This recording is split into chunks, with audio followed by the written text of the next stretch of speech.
Charity for the Lone Stars banner, a patriotic call.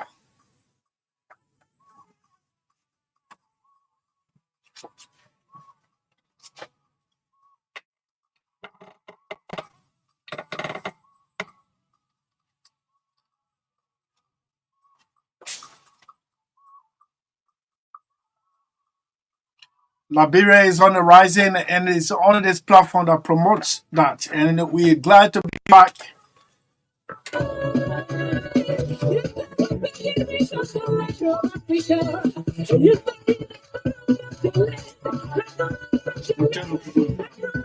Three persons.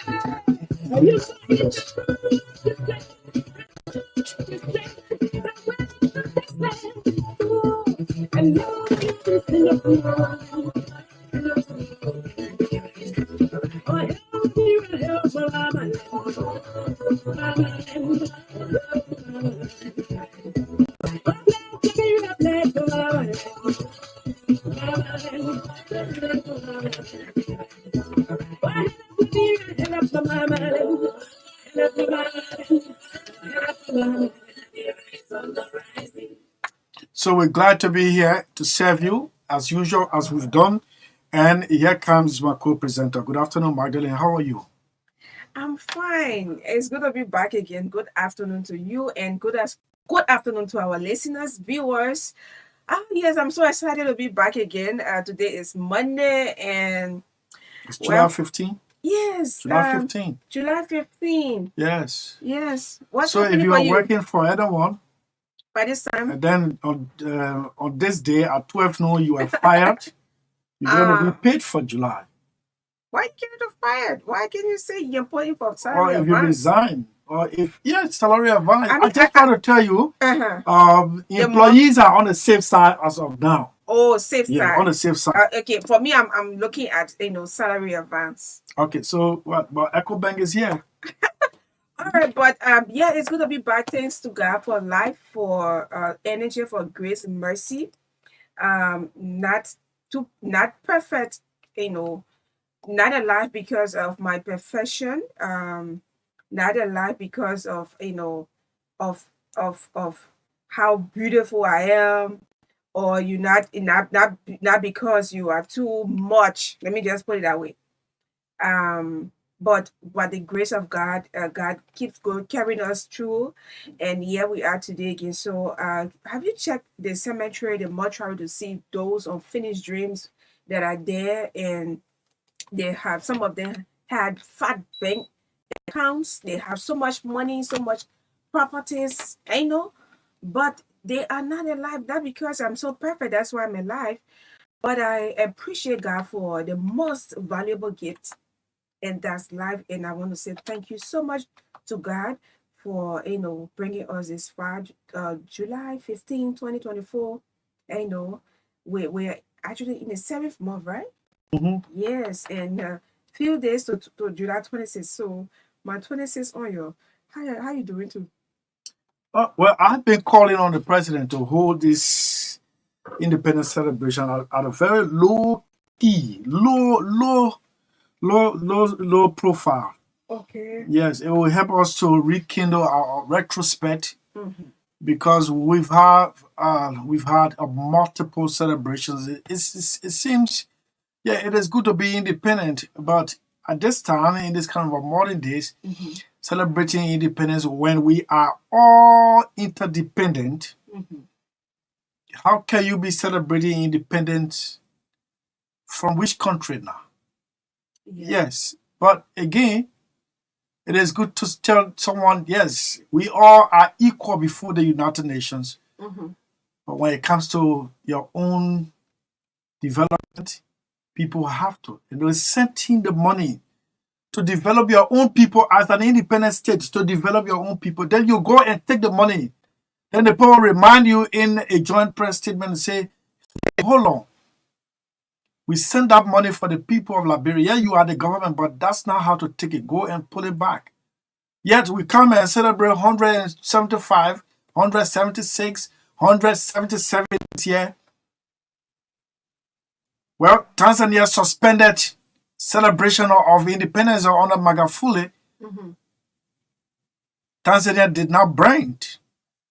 Tanzania did not perish. Was never erased from the earth. In fact, it gave them to connect their country from one point to the other. And the funds were redirected. The funds were redirected to road pavement. Most of the time, and I want to believe, on July 27, all around, nothing you will see but empty bottles and cans of alcoholic and non-alcoholic beverages. We all sing the Lone Star Forever. And then, when you take off to go home, even in the city center, those of you who are at Broad and Magdalene, how are you managing the sewage? The human feces oozing out as if it is being pumped by a hydraulic pump. Yes, 175. Yeah. You're traveling between 76, 77. You're traveling between the Bourgeois Island from Jamaica Road Junction to Logitown Cinema. You're climbing over rocks, mountains. Oh yes, we have to celebrate independence. Let me tell you what you're supposed to do. Ask not what your country can do for you, but what you can do for your country. Over the weekend, in fact, since Thursday, this platform has been engaged in a 2-day symposium of smallholder farmers, bringing together 71 of them. 71 of them. How to embrace the government newly launched National Agriculture Plan. It was the day after. In fact, we were planning a symposium far ahead of the launch.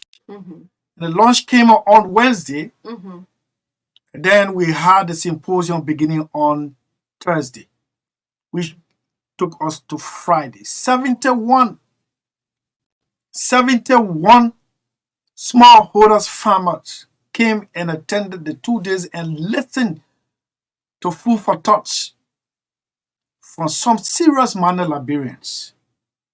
Some serious money Liberians decided to not to attend, and we'll try to name them. They're serious too. I think we are focused on those who attended, right? I mean, those who attended, these are, some of the most powerful people in the yes, but some of the most serious minded people decided not to turn up. And I'll be protecting my own gender on this platform, you know that. So you ready again? Yeah. Anyway, let's leave this and take our commercial. When we come back, we got a group of pastors. They said they got a message for the president. Joseph Yuma Boakai. The man who walked from Wasonga in Foya district and found himself at the Firestone plantation and saw himself as a janitor. Later on, found himself as the student council president of the Great College of West Africa. A janitor student, a student who was working as a janitor to pay his school fees.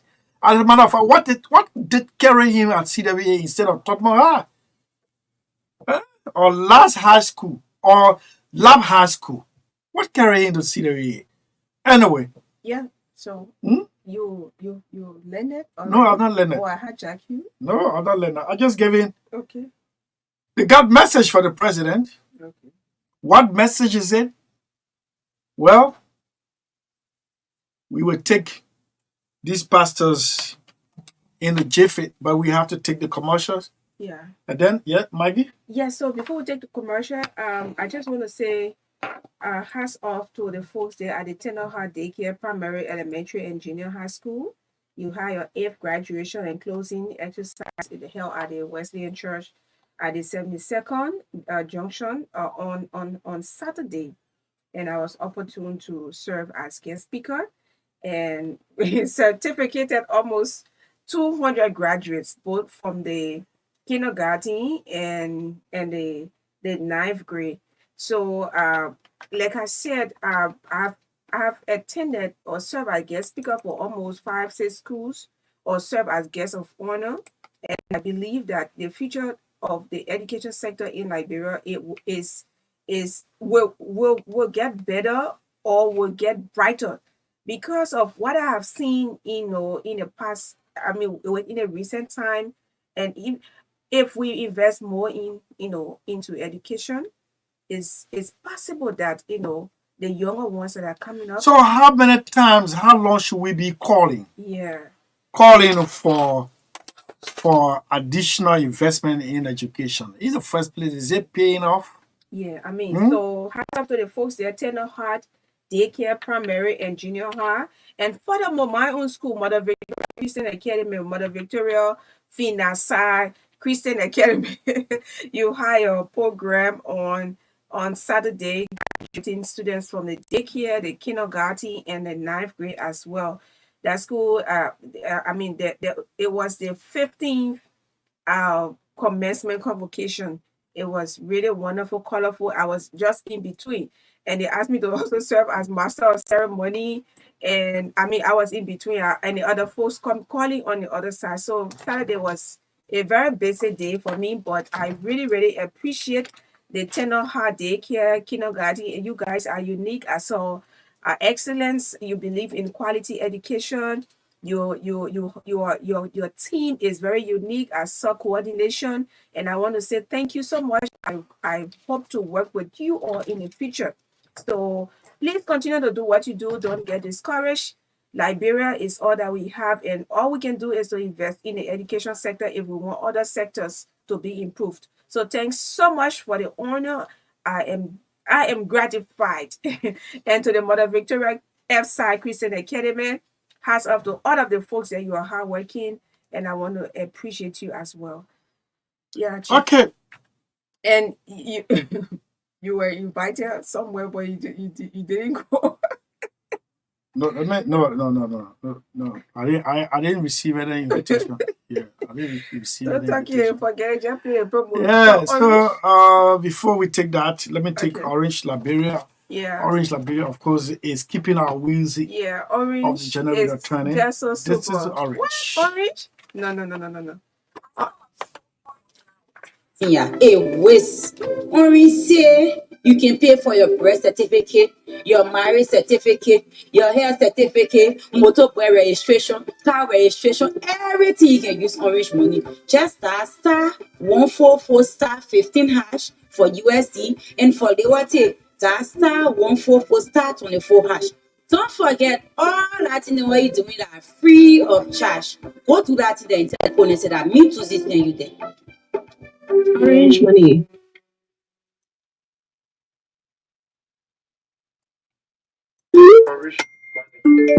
I just tell you, Kelly. I tell somebody here. Orange money. Experience our quality financial services.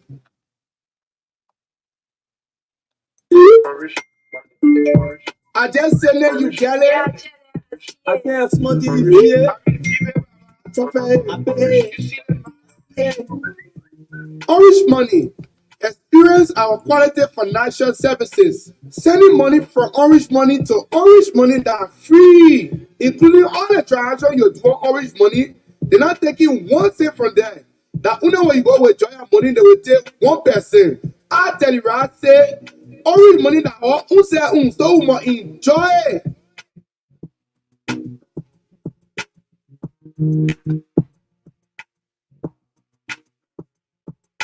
Orange money.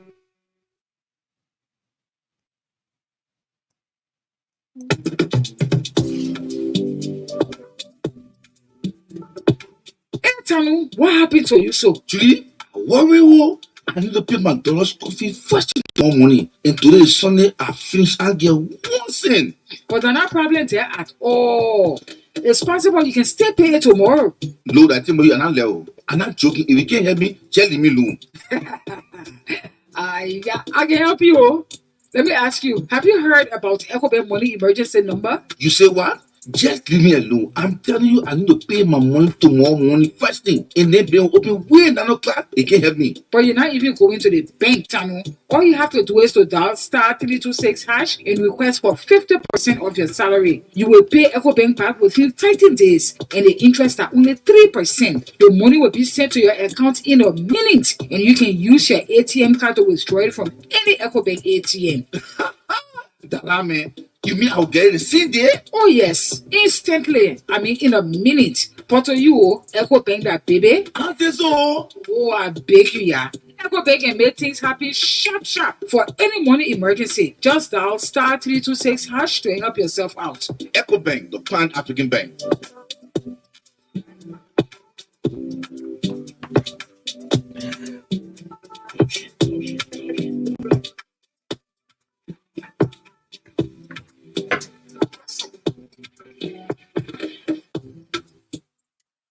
Okay, so that was commercial, and we are returning to the platform.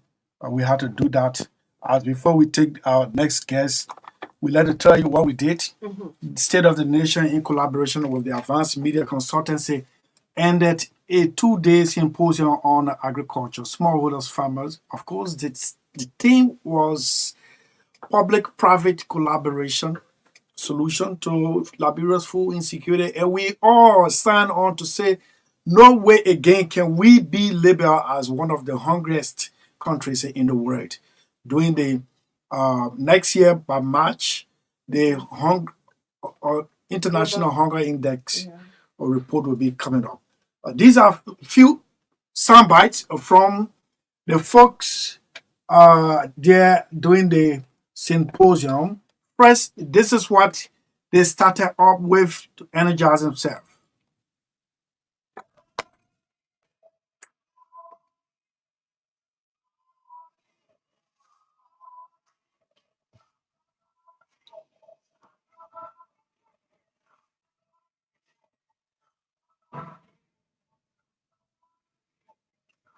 The slogan therein, farmers feed the nation, farmers feed the nation. And then after the 2 day, at the close of the 2 day, this is their resolution. They wrote and presented to the Senate Chair on Agriculture, Wellington Jivon Smith. Let's listen to the farmers.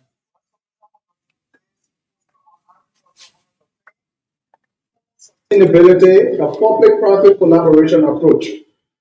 Whereas the government of Liberia has a national development agenda referred to as AREST, the first letter of the acronym which stands from agriculture.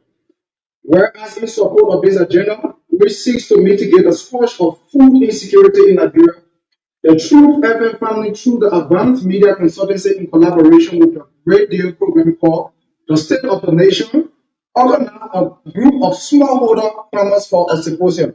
Whereas during the deliberation, several local experts interacted with the farmers on the following areas: 1, rice production; 2, vegetable cultivation; 3, animal husbandry; 4, cash crops.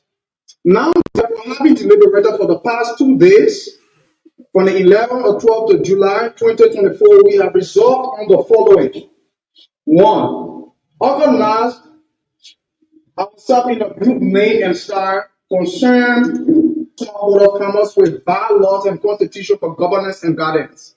2, establish a platform for information sharing and political support system according to the sub-sectoral agricultural assistance to one another.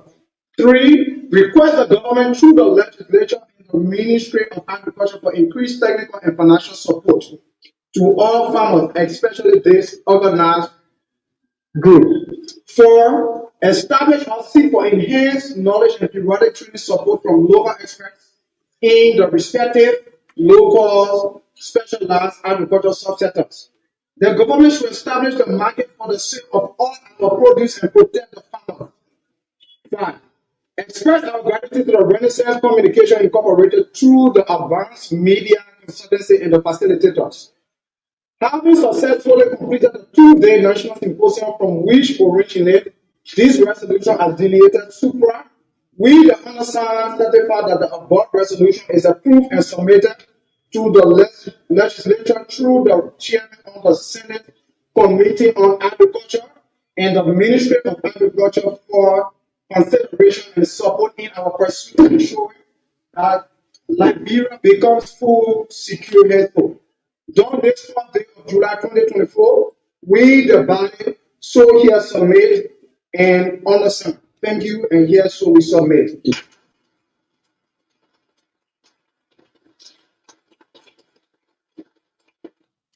Okay, so a representative from farmers there reading the resolution. They were serious. The one key issue they said government should create market in the sense that if I bring my goods to town, if they not purchase, what happens to it? It becomes a waste. Then I'm lost right there. Create either you do a buyback or you create a storage facility of to each point where we can store our food if they're not done in selling or in sales.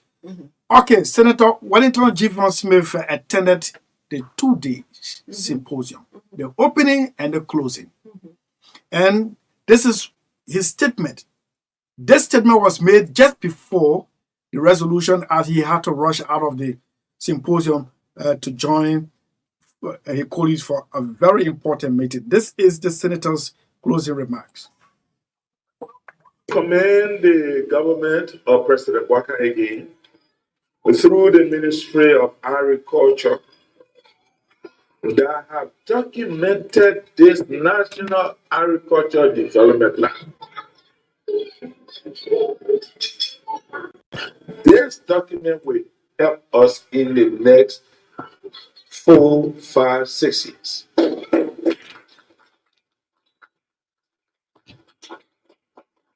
Because as the Senate Chair on Agriculture, I will make it my duty, my real duty, that the end of every year, the Agriculture Minister should call a national forum to tell us where we are.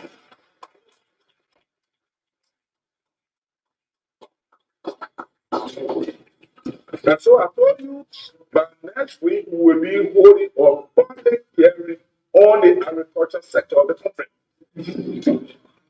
where the minister will come give us complete overview, the programs the ministry is running, the NGOs that are breaking money, how much money they're breaking in, which sectors of our agriculture sector those money going.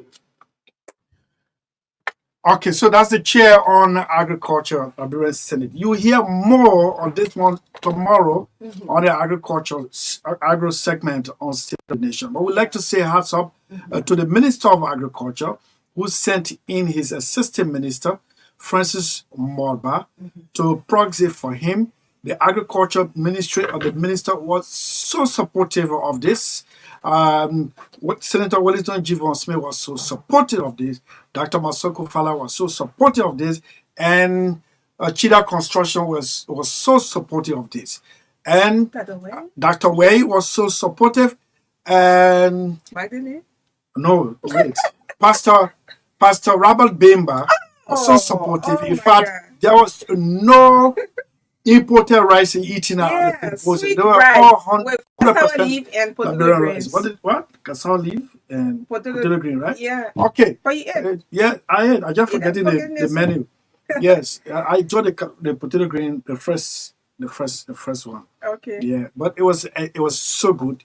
We'll take this musical break. When we come back, as I said, more on the symposium will be done tomorrow on the agro segment. But let's take this musical break. Be right back. This is State of the Nation. When we come back, the independent grassroots churches of Liberia will take questions from us on what they say they've got for President Joseph Yuma Boakai. This is Akon, No Label.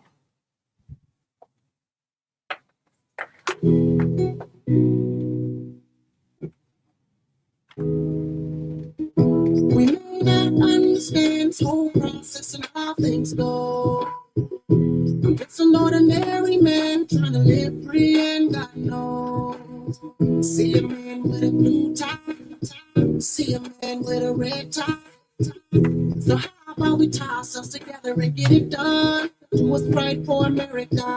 All we ask from you is some honesty and motivation. Give us something to believe.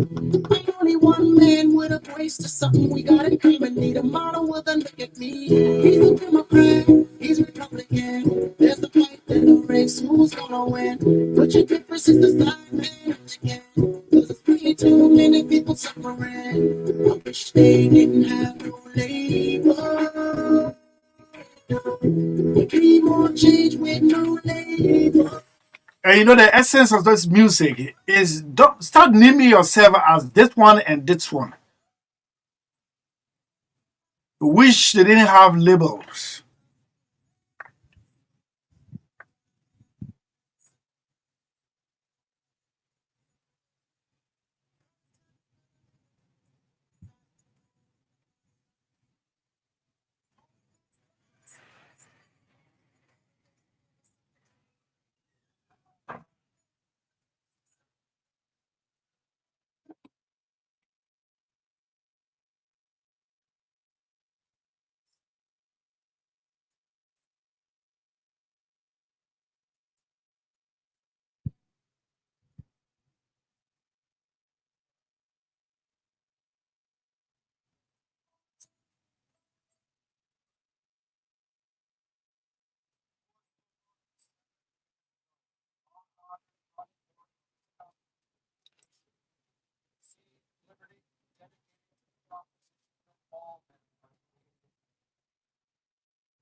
You know, for the first time in like 3 years, Liberia has regained its seat at the International Maritime Organization.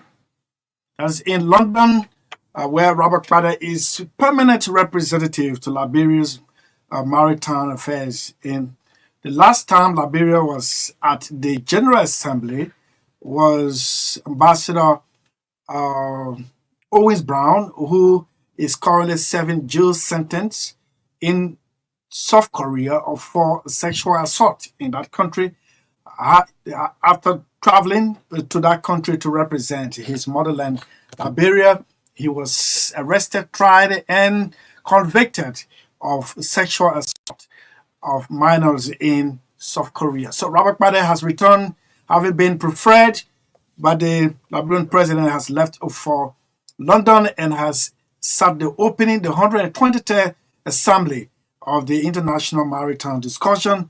If we get the link from him, we will definitely bring in so that he can tell us what was some of the discussion on the decks as he now regains his country, the city at the IMO. Okay, so let's go to Studio 2 to talk to Pastor Kofa Bitier, National Chairman, Independent Grassroots Churches of Liberia. Pastor Tia, good afternoon. How are you? No, you need to punch your tone, Chief.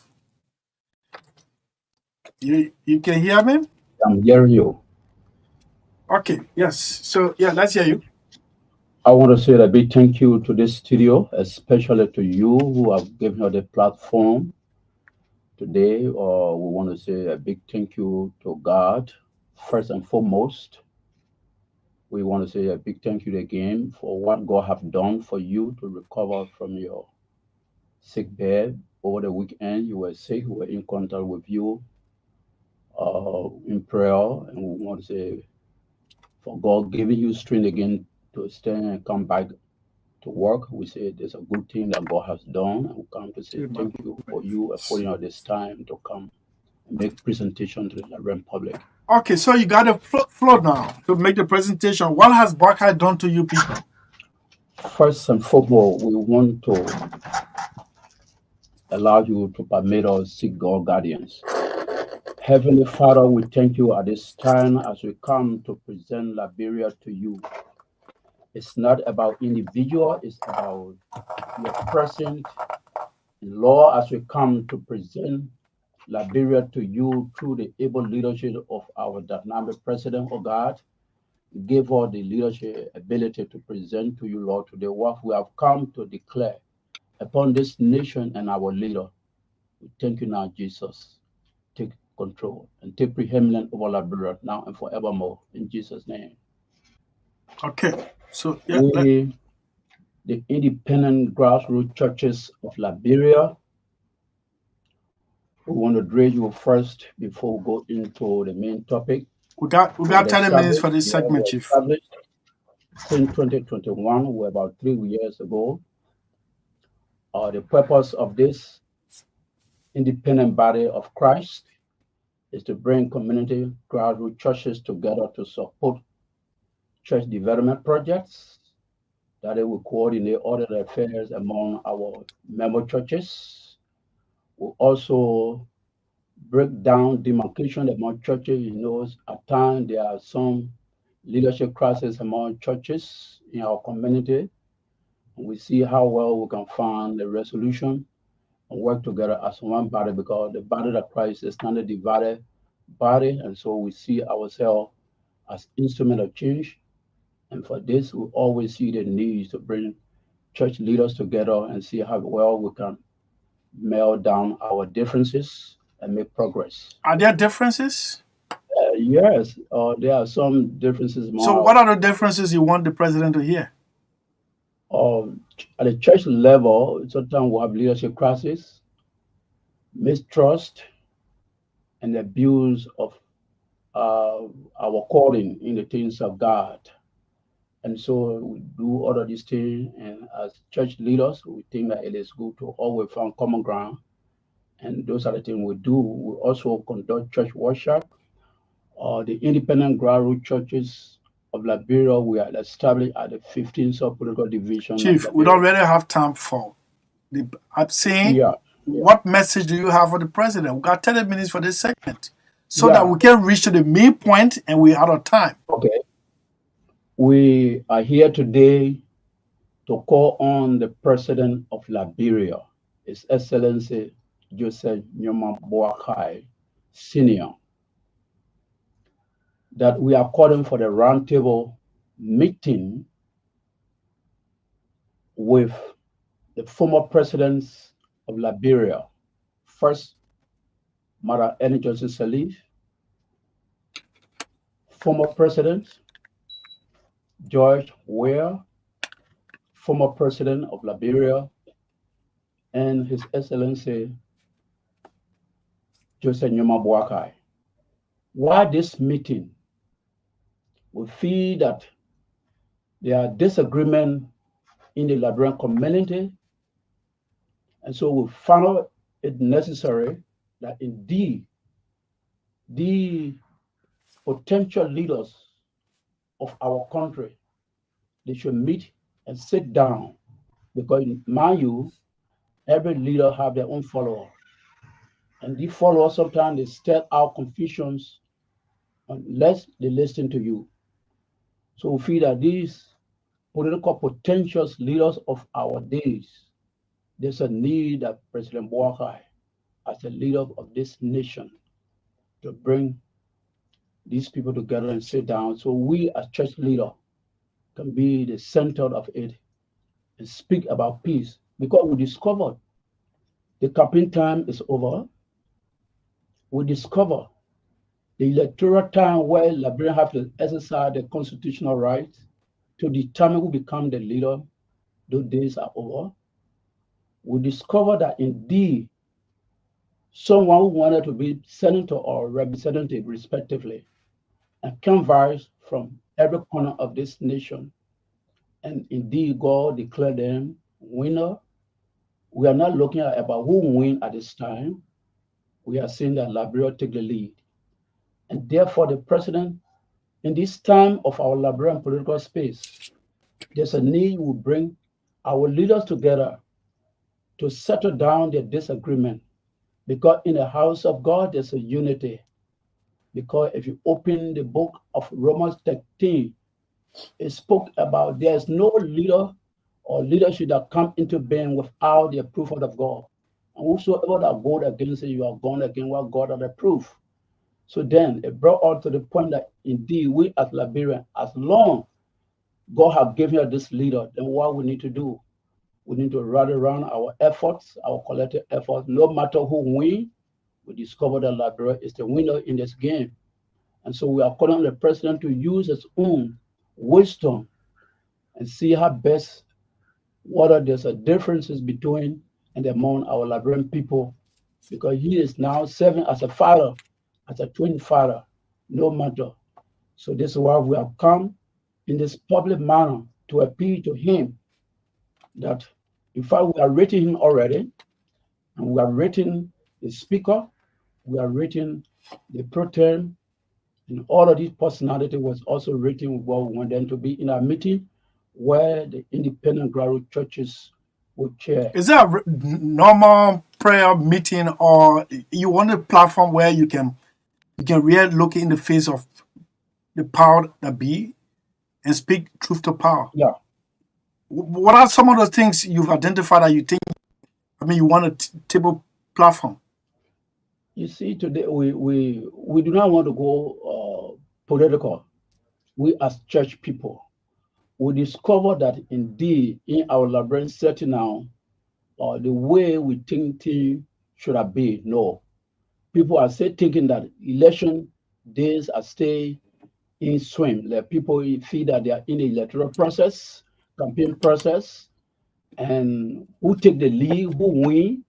And these things we think that they are over.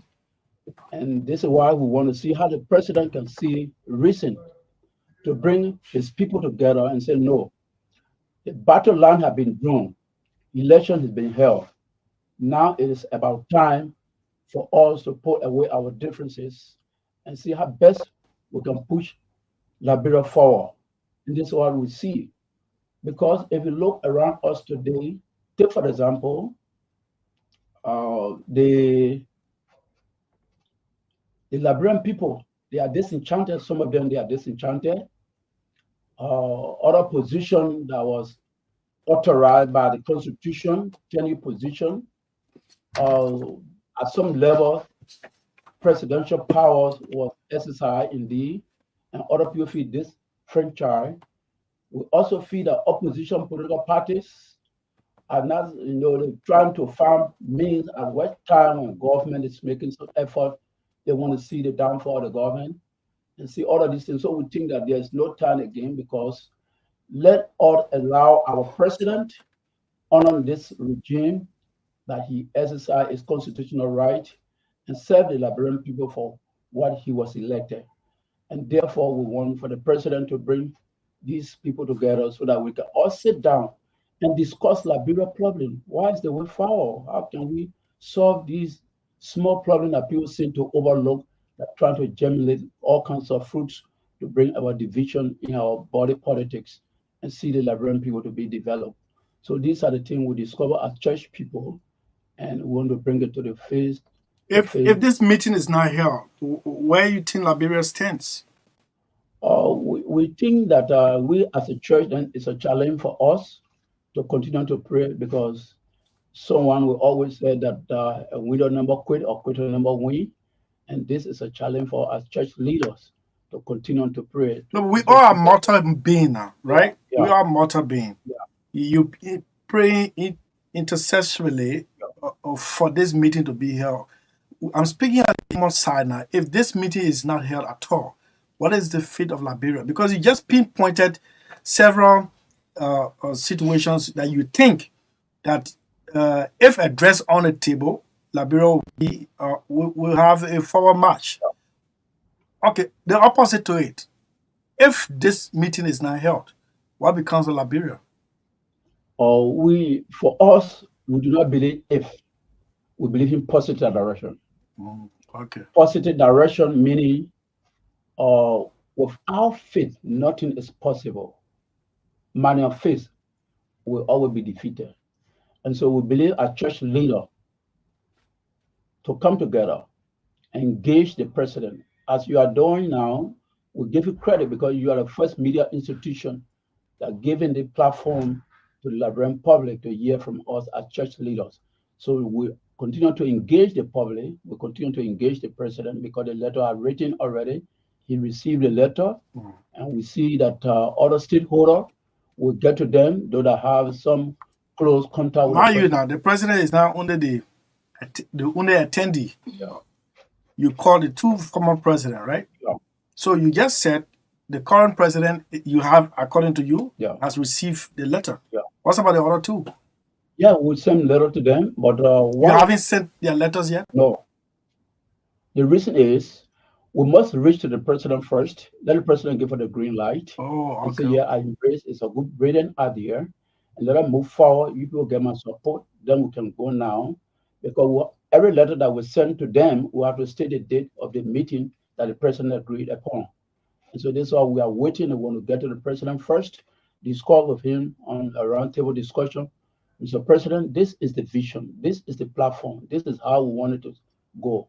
Because Liberia, we see that Liberia heading to a successful in the future. And we can all rally around your leadership to campaign, to evangelize to the Liberian people that indeed this time, let's put the international community to assume that Liberia does not able to solve their own problem. So, Mr. President, we think there's a need to put our differences together. Can we bring this president together so we can all sit together and discuss Liberian matter? We think the president will listen to us, and that's why we are beginning now. Okay, so when do you intend, as you said, you have to meet the current president first before you name other government officials, the speaker, the pro tempore, the chief justice. You reached to them already? Or before or right after the president's meeting? Yeah, after the president meeting. So what is the presidency telling you? Got green light? They always do us go come. We get to the president. You don't know who's telling you go come? From the president office, around the president office. Well, I could be a dispatcher, and every time you come, I tell you go come. You may not be speaking to the authority. Yeah. I could be there as a dispatcher, as a janitor. Yeah. Who are you making contact with? The minister proper, the deputy ministers, or who? From the office of the presidential affairs. That is one of the senior staff there called Eugene Herrings. Oh. Eugene Herrings. Okay. He and delivered the letter according to him because he received it from her. He one of the senior staff. I know Eugene Herrings. Okay, fine. I know Eugene. The one that with the drag, right? Okay, yeah. Okay. Fine. Okay. He received a letter from us. All right. So now let's come to having, in journalism, the reason why I decided to cut it short a little bit so we can go to the meat of it. Yeah. In journalism, we take the most important thing and then come down. So let's come down. Tell us a little bit about the independent. Why you call yourself grassroots? Grassroots. If you look around the community, we find ourselves. There are churches somehow people consider mushroom churches, and these churches they had a nucleus. Because you love that nomenclature, mushroom church. You love it? No. But I'm asking why you call yourself grassroots. Well, that's different from mushroom church. What do you mean by mushroom? Look at you to be not too much important in the eyes of the larger community. Mushroom is not with long lifespan. Yeah. So, anything that has short lifespan is mushroom. Mushroom doesn't last for long. It comes out, it blooms overnight. In the morning, before the day ends, it starts to wind down. So that's why actually refer a church that is established today and next month it is dead. That's mushroom. But this is different from grassroots. Yeah. Why you call yourself grassroots church? We call ourselves grassroots church because we are in direct contact with the children of God, the rejected, the downplay, the people who are in need of the gospel, but then it is difficult to get to them. We get to them from the bottom to the top. And so we share with them our concern, they share with us their concern, and we know their needs. And this is why, in this direction, our function is to galvanize a kind of fellowship. Like, for example, we say, okay, 3 to 4 churches come together. They have a fundraising program to support individual member churches project. And these are the things we do to strengthen the capacity of our member churches in a spirit of unison. And this is where we find ourselves. So we are independent. We do not take side, and we do not run competition with But they the got other LCC. churches that are dependent. They take side. For example, you have the LCC, the Liberian Council of Churches. No, we are not in. You're not member of the LCC. No, no, no, no, no. And so LCC. no, You're not member. no, we are not member of the LCC, the interfaith, and all those things. Because when you talk about the LCC, you talk about Benson Street, you talk about Broad Street, you talk about Concord Town, you talk about Asmond Street. But when you come to the independent churches of Liberia, the very community you live, Chris, I can tell you, you have over 15 to 16 churches in one community alone. How many of the churches that you count today from Broad Street, Asmond Street, and others can go to the places to know how many member churches that they have? When you talk about Liberian Council of Churches, it means that you must have effect on those churches. That even when calling for a meeting or calling for fundraising, you say, yeah, Liberian churches of council. No, the reason is it, Pastor Tier, Yeah. Pastor Tier, Yeah. those churches, for example, I know you're talking about the Methodists, the Baptists, those are their location. And they don't have, those are not the only location. They're all over the place. They got mission school all over the place. For me, in my opinion, by you saying Liberia Council of Churches is self-explanatory. Yeah. There's a body regulating and not supervised, but interceding or representing the churches of the republic. But if you say grassroots, for me, you throw a wedge in the church. You already divided. We just played a song that said, the songwriter said, I wish they had more labor. I mean, the songwriter is saying, I wish you didn't have to call yourself a Democrat, a Republican, a grassroots church, a cornerstone church. I wish no labor should have been. That's what the songwriter was saying. No, but then let me bring you to a point. Even in the Bible today, you had a Pharisee, you had a Gentile, you had a Greek. When Jesus was identified, he was identified as a Jew. And so there's no way you can. But Jews is not a religion. I'm talking something, but you're talking about Liberian Council of Churches. Yeah, I just trying to know. I didn't make this intervention, Chief. Yeah. Jesus was a Jew, but he was not. Jews is not a religion; it's a tribal group of people. We're talking about now. You're talking about the independent grassroots churches of Liberia. You're talking about LCC, Liberian Council of Churches. If you went to Liberian Council of Churches and you asked, how many number of churches you think honor you from Jamaica Road alone? Can you identify 1 or 2 churches? I challenge you. They can't do it. But you can identify all the grassroots churches. Yes. You can identify the grassroots churches. You can identify the grassroots churches. Do you know any church in the Bureau area called what? Grace Outreach? Do they have your membership? We have zonal heads. And we're coordinators. That's you mean you are bigger than the council of churches. If you know about all the grassroots churches, not only in Monrovia, but across the country. Yeah.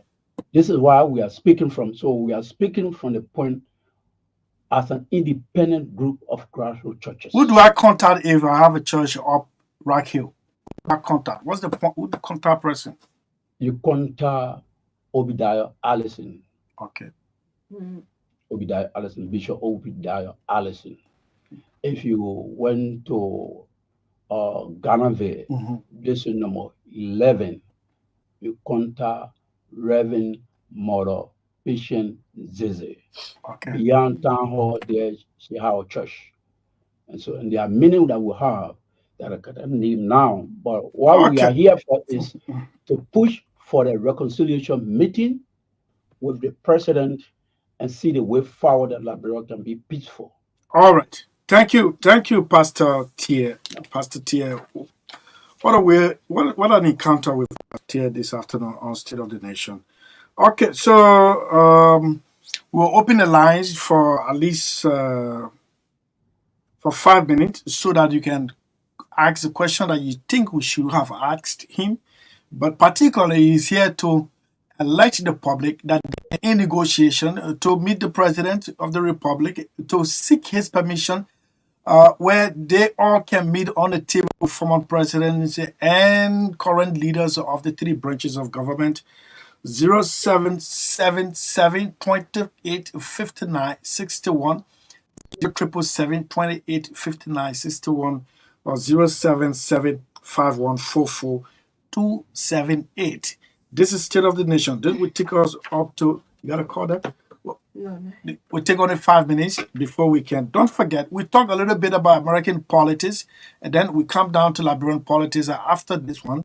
Obviously, President George Weah returned home yesterday or over the weekend at a massive welcoming ceremony. But there are claims and counterclaims. Some notables are saying, why did you put the military out? Was the military out actually? What was they out for?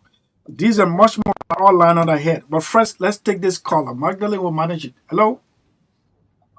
Yes. Hello? Yeah, hello? Yes, sir. I need a Solomon G. Saah. I talk to you from Africa with the roof farm to keep Pacific. So let's hear you. Okay. Thank you for being in studio. But this is my intake to what he's saying. You want everything from the president, then you go to the president direct individual. These are things that kept the country behind. Because after election, people will always find means to be able to call the president attention to them. The country is saying no misery. We should respect leaders. Did he say that? Yeah, we should respect leaders. That's the only way our society will go forth. Because after election, there will be when traffic going on, we hate each other. After election, we will give time to the leader to do their role. Instead of coming this and that, no. If they want, let it go start to be very attractive, and so those small churches are invading all over in the community. What information is to our society, they should be concerned. Let it get the women to do it well. Thank you. Thank you very much. Let me see what I can take. Hello? Good afternoon, Uncle Chris. What's your name? Join you from District number 5, Montserrat County. Yes. Yeah. I think that I would like to ask the pastor in the studio to focus on some of those 4 prophecies that are coming in our country, like we went to yesterday, a pastor praying for a Goa to get the people who are well covered, the people who want to have meaningful. But it's not, no, it's country. We can't think that any of the US will pray for money.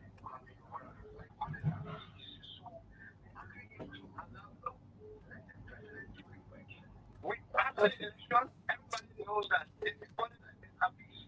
So nothing is what we are going to the president and what you wrote there and I want to instruct them. So the moment we thank you so much. Yeah. I guess it meant distract. What you call extract? You want extract the man heart? The man mind. Let's take this other caller. Hello? That money. Hello? Hello? Good afternoon. Yes, sir. Good afternoon to you. I'm following the show from District 4, and this is the voice of Afro Able Singer. I don't want to use this time to put all of the blame on your guest in studio, but I want to be very holistic. You know, a lot of our Christian men we have in this country, they are not doing anything possible to change the narrative and the scope of collaboration in this country. Most of the time, There are a whole lot of sagas relating to some of the clergymen in this country, but certainly, these people will not rise up to the occasion to enhance some of these issues. Let us listen. There was a plenty man, a man of God, two people under the treatment that they want to travel, they give him money. Up to this little brother, nobody from the religious sector in this country has spoken to this issue. Like the speaker scholar just said, there's another plenty man who was all around all different social platforms, attacking people in this country. Up to this day, these people are leaving, come up to address this issue. Why is it true? They are calling on the president, also leader with the president, but these are some of the things that people discuss. These are clergy people who look up to them. These are spiritual people, and when these things come up, they must be able to stand up and address this issue. It's not just about we want to lead the president and all of that. They must stop changing narrative. Mayu, now, it is not constitutionally wrong to meet their president, right? You agree with that? I'm not saying it is a bad thing to meet the president. Why are you guys micromanaging the president? Why you don't want the people to meet the president?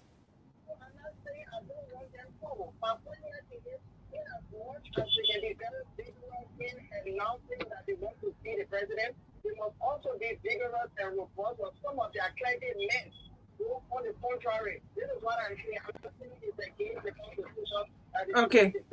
But they must be able to address for these issues, especially when it comes to some of their police. This is what I'm saying. Okay.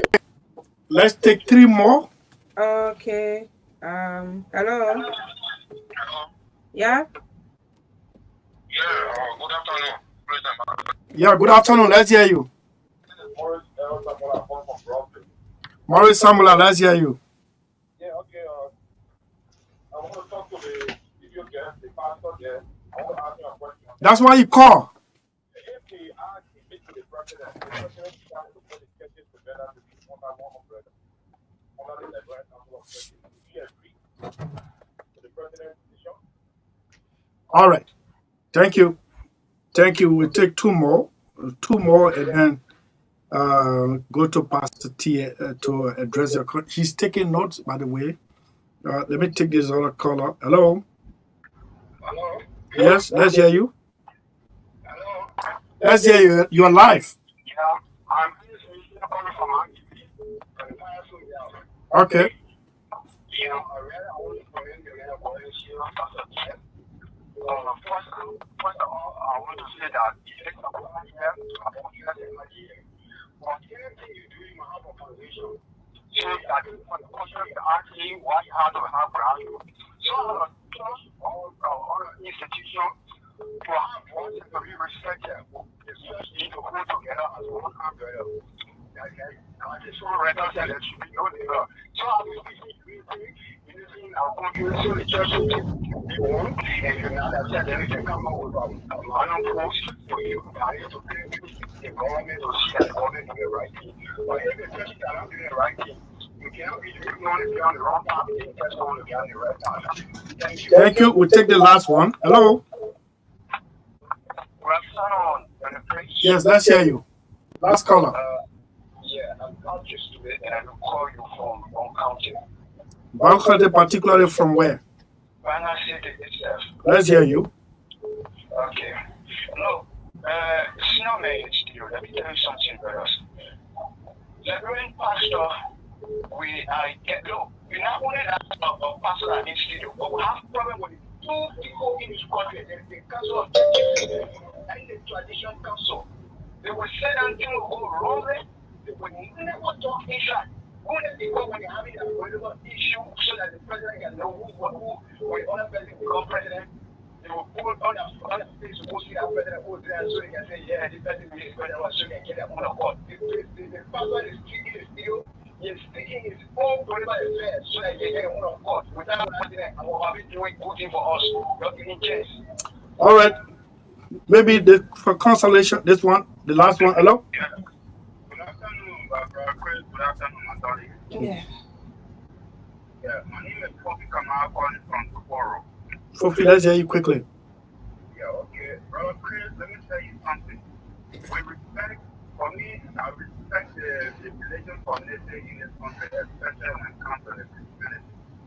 the Father here, our pastor, most of our pastors in this country here, the way they present issue when they come to government, when they come to leadership, we can it's a stress problem for this country. So I would strongly advise the pastor if you got something to present to the president in word or in letter, I think it should officially write the executive, the executive mansion, and his letter will go through instead of copy on air, making all people to look like they don't want him to see the president. I think that's not a good image for the Christian community. We got so many issues that we need to do that the Christian community need to step up to know after, to talk about. We got pastors in this country here, raping people, children, fall into, corruption, like the pastor who took money from people and all those kind of things. They should be, speaking up against some of these things so that the world will know that indeed the Christianity in Liberia is working in line with God. Thank you. Thank you. We get a call, and Pastor will be available to address your concern. This caller is a texter following us on social media. Pastor, why you never did this doing former president? We are time. We are not here to please. Sorry, this one on. Say good afternoon. My name is Harris. Anyway. Okay, so trying to get this one. This one was given a definition of grassroots church. He said, my goodness, it's grassroots. He said to me, that's anointed Eric Benedict Bowell. To me, grassroots churches are churches funded by Liberians and don't or do not have any oversee route, any route to oversee. So, Pastor, here, let me come back to you. In 3 minutes, you can address those concerns raised by the callers. Yes, I want to say a big thank you to them that their constitutional rights and that is indeed must be exercised. First and foremost, there's no division in the Christian community. Are we not talking about peace? Do we in any way express that there's a war? Do we in any way express that the president is going wrong? Or are we seeing that the opposition doing other things? We are all talking about the president so that we can see how best we can find a common ground. Because, take for example, the other time you see at the House of Parliament, legislators taking some position in their own strength and ability to exercise their constitutional right. Mm-hmm. Okay, we witness people gearing up, going to the airport. We witness people getting on the street. Mm-hmm. The Christian community remains silent. These people, they take decision or direction or position from the people. In politics, sometimes people come out to say other things like damage control. Send your people on the street, they damage anything they do them before. Maybe the leader will say, no, I'm sorry, or we apologize. Others, this is not what we're talking about. We say, President Joseph Nyama Boaka, there's a need. The reason why we are bringing in President Ellen Johnson Sellee, because our Liberian people will have a parable. It is on the old map, you plant the new map. And we want for Liberia to be at peace. There is no division, and we are not seeking for daily bread. We are not seeking for job opportunity. We are not seeking for recognition. We are seeking for the betterment of Liberia. You remember people are crying. When will the Liberian Council of Churches stand up to the task? Are we waiting until strangers should come and let us know what we need to do? We are saying no. We are saying no. There are things that need to be spoken out to the president face to face, but people hiding behind the scene and want to do otherwise. We are saying no. We as independent grassroots churches of Liberia, it is about time we bring this leader together. We are not looking for personality. We are not looking for job. We are not looking for money. And we think it is about time Liberians should come together. The election is over. Campaign is over. Who is over. It is about time to talk Liberia. And Liberia matters to us as church leaders. Liberia matters, according to Pastor Thier, and it was great having you. And it's our hope that the president's office will will arrange, since you said it's been delivered and you've been told that yes, it's received by the proper authority. We hope to hear from the meeting. Thank you. God bless you. Okay, so we'll take a break. To be back, when we come back, we're going strictly to Germany to talk to a Liberian labor expert who is a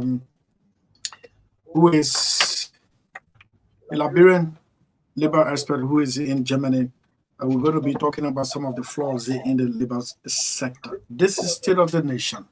Let's take this musical break to be right back.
to beef up security as the Republicans are gearing up in that part of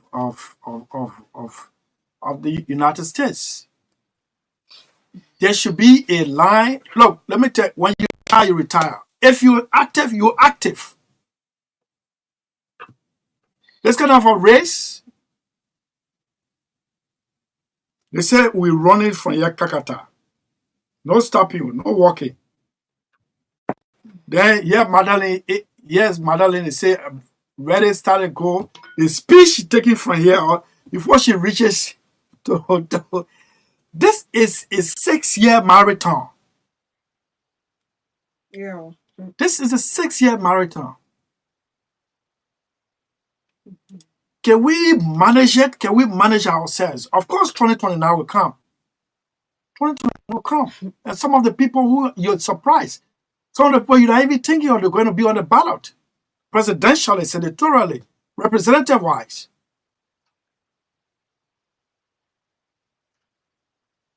Your entitlement is your entitlement. In your position, in your portfolio. And no one dare tries to stop you from that. But when you are being indoctrinated into the hall of fame of West African elders, of ex-presidents, and you want to be returning in the heroic as if the National Election Commission just announced, said tomorrow is campaign, it's far-fetched. It's far-fetched. And we are in our inbox and we're telling people who they think are influenced. Some of the people who were telling us that this man messed this country up are the ones now acting and protecting the man. Anyway. Yeah, man. Yeah, I mean, yeah. Yes. Thanks for putting it right. I mean, what happened? Before you come to that other one, let me just make this comment. At long last, Burma Kamara has resigned. This is the most dismal performance of my friend, and it is good that it is as a result of his ill health. This is a man whose this term was not his first term. He was returning to the finance ministry. Everybody knows what he did. This one, it was good that he resigned. And I talked to some family members. They said, well, they have no regret. They wanted what they think they should be doing now is to seek the health, clean health of their family person. So that's why we are. The Ministry of Finance is currently being run by Anthony Myers, the boy from Saclay, from Johnny Voka, Musa Belede's schoolmate, Johnny Voka High School in Saclay. Talking about what you can be doing yourself, talking about Johnny Voka. I mean, what's the condition of that school? But the school right in the middle of Saclay, you haven't seen it?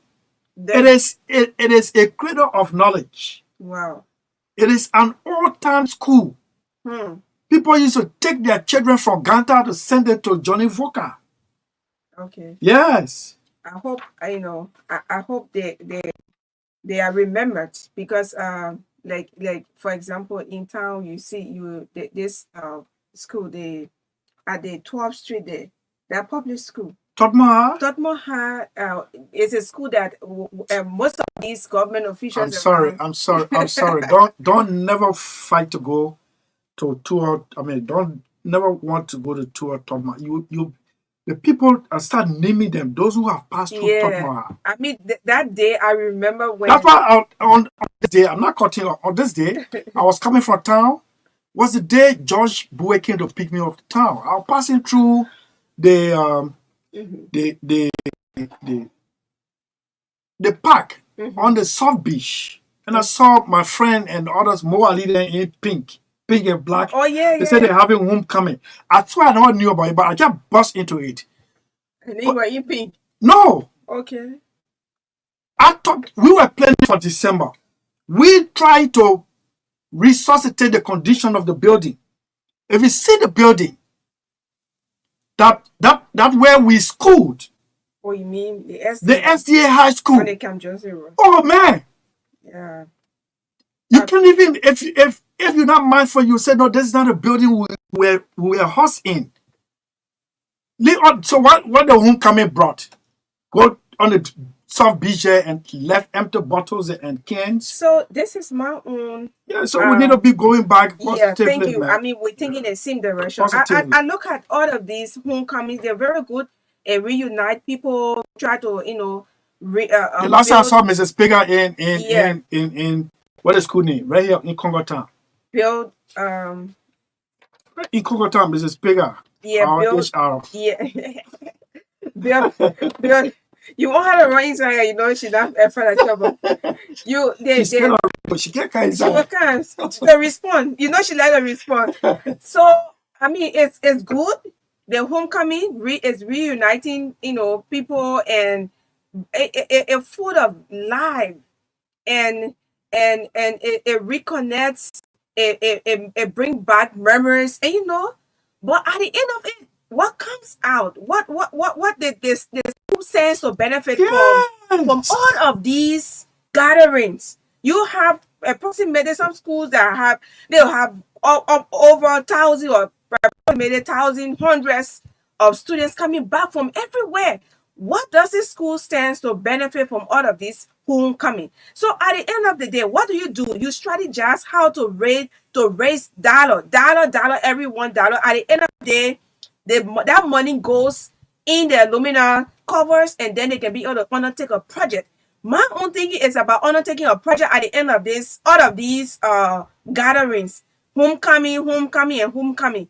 And if we have ours at Cover Mission, that would be one of my proposals. Not for us to just leave from there, drink, have fun, chill, and leave the school like that. We should be able to raise $1. Everybody should be able to raise if $1, $2. At the end of the day, we have something to do and unveil. When we all are leaving, we should unveil a project. Something. Yeah, unveil a project. Whether it is 2 classrooms, refurbishing, putting a ceiling, putting light pole fan, and something. Let us be remembered for what we did at the gathering. But that's it. I mean, I've been thinking about it when I see it on Facebook. I've been like, what at the end of it? What happened? Let me tell you, that uniform you saw more. That's just how he was looking. Like no, but he was not even fully dressed up. He was only in t-shirt, and I said, but what are you even doing in t-shirt? Oh, the black t-shirt printed with the pink. Oh, okay. While others were. That's how he was. No change. And when you cut his hair, if you had not cut his hair, you're going to see the gray hair. Only the gray hair made the change. That's how you were looking. Anyway, so we're getting back. Chris Willen. Yeah. Now we can't be back and forth on this thing yet. The first thing I've defeated you. I made a statement about the IMO. You came back. You brought falsehood. I corrected you. Then I'm not Mr. Boake's spokesperson. I am not the information minister. I'm not a press secretary. Direct your concerns to them. I beg you. Yeah. Okay. Simple as that. Yeah, Chief. I mean, man. Yeah. So you're raising good concerns, but to the wrong person. you almost, but I mean, it's not in the right person. Please, I beg you. So before we can take Josh is right over there and in Germany, a labor aspect. He did. So let me read out this. This is the best time. Yeah. How far? This is the best. How far you can stop? This is the best time. All right. So on a serious note, we have our upcoming conference that's on the 3rd of August. The Prayer Move Mountain Ministries Incorporated. Yes, Prayer Move Mountain Ministries Incorporated. We had this conference 2022. And we took break in 2023 because of some basic schedule. So the Prayer Move Mountain Ministries Incorporated is the best. My people, and like I'm in hot water. I was just dozy small, and he took my picture. So when you see it on Facebook, I mean I'm not aware of it. But Prayer Move Mountain Ministries Incorporated, ELWA Rock Hill, ELWA Rock Hill, in collaboration with the Champion Liberians Victoria Memorial Foundation, leading by Integrity, champion Youth Africa. Where is Victor Mamubunda? And the Trinity University. Trinity University is owned by the former senator of Margibi, Dr. Jim Tonola. Yes, invites you to a one-day conference under the theme renewing of the mind. Renewing of the mind. So before we can take George, renewing of the mind, you see, we have to transform our minds, the way we think, the way we handle issues, the way we solve problems. Yes, renewing of the mind is our general theme, and it's on August 3rd from the 8th, from 8 a.m. Sorry, from 8 a.m. to 4 p.m. From 8 a.m. to 4 p.m. 8 a.m. to 8 a.m. we had our breakfast up to 4 p.m. at the Prayer Move Mountain Ministries Incorporated. We have different speakers, different topics. Dr. Jim Tonona will be speaking on the different personalities. Dr. Jim Tonona will be speaking on the different personalities from Senator Margibi. And Honorable Clarence Gar will be speaking on humility in service coupled with motivations. He's the current lawmaker of District Number 5, Margibi. He's consented to be there. Pastor Yeto Buema Solomon will be speaking on spiritual growth and development. Pastor Anita Sayami will be speaking on the importance of education. Victor Mamumbu will be speaking on volunteerism, and the minister, Deputy Minister for Manpower and Development at the Ministry of Labor, Minister Steve Saah, you all know him. I mean, he's a motivational speaker, public speaker. Before coming to the government to serve in that position, he's all over the place, presenting speeches, motivating people. And sometimes he's got a young millionaire with his stories, and when you listen to it, you get inspired. So he's consented to be there. We've been planning this program long time. He said, Magdalene, as soon as you are ready, I am ready. And he has consented to be there. He's a Deputy Minister for Manpower and Development at the Ministry of Labor. So he will also be there. And Pastor David Safatoma is the founder of the Livestream Chapel. He will be talking on building and maintaining relationships. And then Mr. Lawrence Yelu of Accountability Lab. Yes, ED, Executive Director of Accountability Lab Liberia, will be speaking on the accountability in leadership. The last time he was there in 2022, it was really wonderful as well. And then we'll also bring in our friend and brother, our media colleague from Bomi, Meloshi Roberts, will be speaking on the following service. How can you contribute to society? Yes, that's the topic right there. How can you contribute to society, especially the young people? So from now to the time I'm looking at, you will see flyers, you will see invitation. We'll have it on our story. We'll have it. It's going to be a one-day event, a day-long event, and we are inviting you. Now we don't only want to limit it to the young people. We are inviting you to come. And that day, you only need to come with $100 Liberian dollars, to pay at the entrance. We're not asking to bring 500, 1,000. No, lunch and breakfast will be served. All you have to do is to come in time so that we can have this wonderful time. And all of these speakers have consented to be with us, and give the expertise. You will have the time to interact with different, people from different churches as well. So it's also open to you to also open up to all of you who are listening right now. The last time we had it, most of you went there with certificated almost 200 persons that day. So we can't wait to see you. August 3rd is just around the corner. Thank you, Chief. We have I think. Yeah, so make it, do the introduction now. Okay, so Josh is on already. Josh. Okay. Fair Dennis, how you doing? Our friend in the police right there. So, okay, so I mean, Josh, Faith? Yeah, Faith. Well, Hey, Mark. Hope you good. Please tell Uncle Chris sorry for me. I heard he wasn't well. I am your most silent listener. All right, Faith. He okay now. I told him say every day you say you get sick. Oh. No, so I can be faking. No, you can't be faking, but I mean you okay now, right? Oh, I know you not been what I've been announcing. but what you say? I said, but you have to be, positive now. All right. Okay. So we go into Germany. I don't know whether it's born, whether it is in Hanover or it is in Stuttgart or is in Berlin. Let's go to Germany to talk to our friend Josh. Josh, good afternoon to you. Good afternoon, Chris and Magdalene. It's really good to have the conversation again. I'm so happy, Yeah. Chris, to listen to your voice. How have you been? I have been doing okay. Yeah, minding my business, asking God for more days ahead, for good things that are to come. Okay, so let's get your introductory. You share us a video about, or you got an issue or got concern about uh, some labor malpractices in our country. As a matter of fact, the what is Jerome's concern? I mean Jerome's title? Minimum wage director, Director of minimum wage. and in fact, he won election. Yeah, he's listening.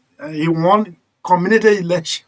Yeah, he won community election of 400 plus, and the person got 51. Community election. He's paving his way for 2029.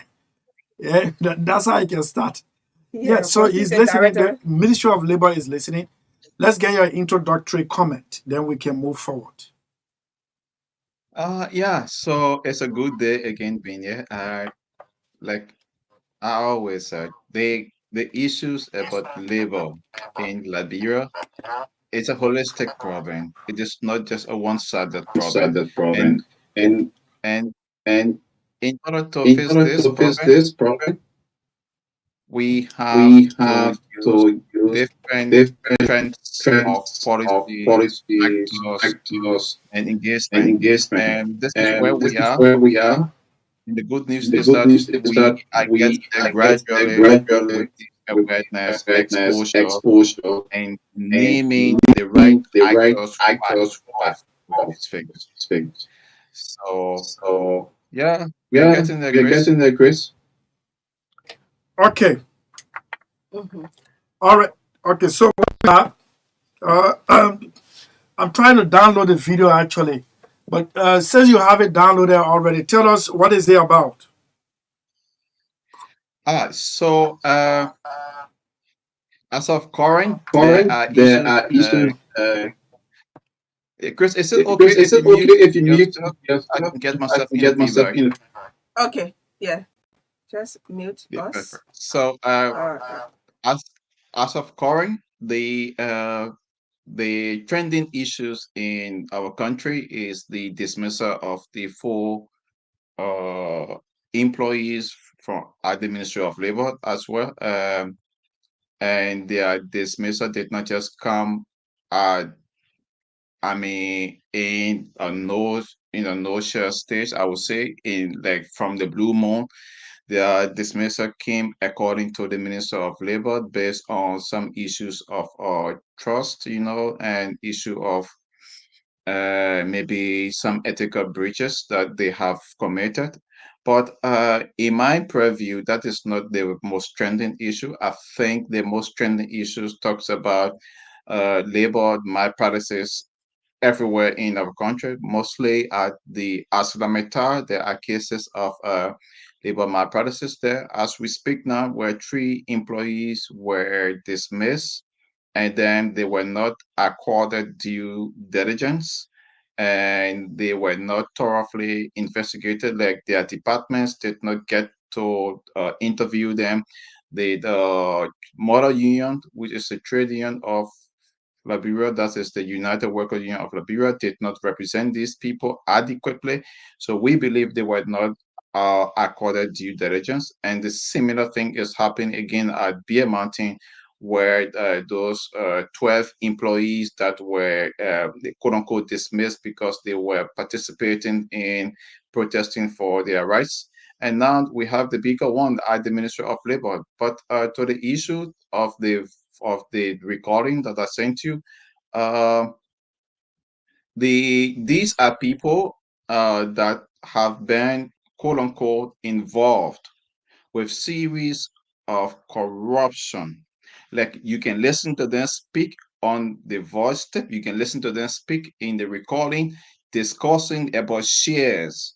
I mean, discussing about having ownership, about different mines area or different concessions area where Chinese people are doing business. You can listen to them talk about how this place that my own personal area here, the men went there and they did this, they did that, and they got 3,000, they got 5,000, they not gave us share, or the man want to play double again, he won. I mean, lot of areas of corruption, and it is not just from one area. They talk about Bapulu, they talk about Mosterado, they speak about Cape Mount. You see, so Chris, I think it was from that background that the Minister of Labor, within his mind, thought that these people should leave. And I believe it was those fights that the minister had to use against them to dismiss this guy. However, and in according to the civil service agencies standard and rules, these people should be accorded due process. It means they should be able to go through the case, and that is the reason why the CSA boss invited the Minister of Labor to go and give his story to a conference so that everyone's voices can be heard, so that the minister can tell them why these guys are leaving from the Ministry of Labor. Yeah.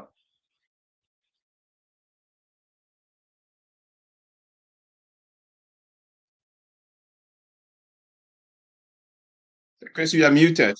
I did not get you. That I listened to a portion of the recording is actually bad for our own, I mean, both in the labor and the mining sectors. And this is just what it is, like a goal post. The goalkeeper is standing there. The one that he sees is the one he will stop. The one he doesn't see is the one who will hit the net. So this is just a taste of the iceberg. Imagine what we are not seeing. In your opinion, as a labor expert, what could urgently be done?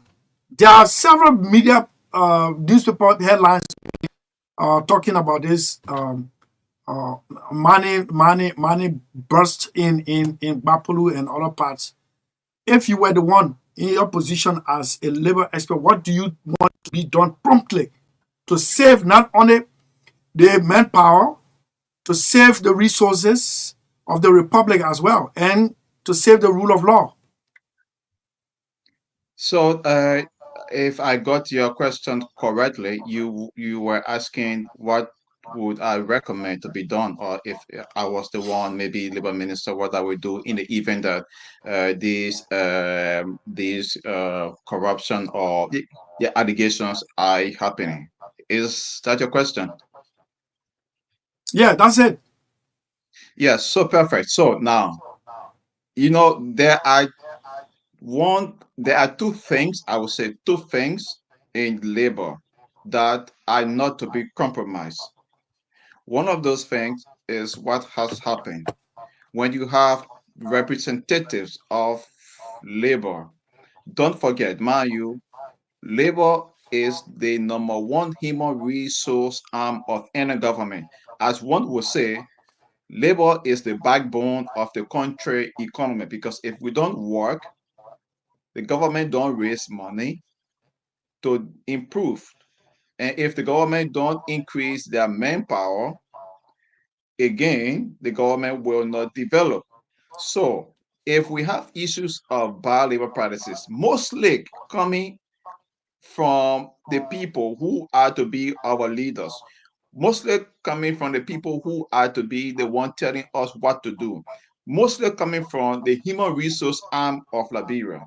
The people who supposed to go tell these money concessions agencies and company, hey, we want you all to follow the decent way out of Liberia. We want you all to follow this law and that law. If these people hands are caught broad day in corruption, broad day in secret dealings, then Chris, the first rule of the game is to dismiss them. But the law says, and this the decent way out of Liberia provides that they should be accorded due process. However, the due process starts with warning letter. It also starts with second warning letter. And if these guys are still in the position or still doing these things, then you have to dismiss them. But you can dismiss them, and the minister has that power to dismiss them in accordance with trust and ethical breach. Now, since they have been, seen in these areas and they have been caught hands down or pens down, one would say, the minister has the right to dismiss them on grounds that the level of corruption that they have been involved with is so gross that it contradicts the entire function of the ministry and brings the ministry to public ridicule. And this is the area that we are now. The ministry has been brought to public ridicule. The ministry is now seen as a laughing stock. So, in order for sanity to come to the Ministry of Labor, the minister, I think, in my power, if I was a minister of labor, giving all of these voice messages and confection about these guys, hence in corruption, I would dismiss them all. But I would do it in accordance with the law, the decent way out.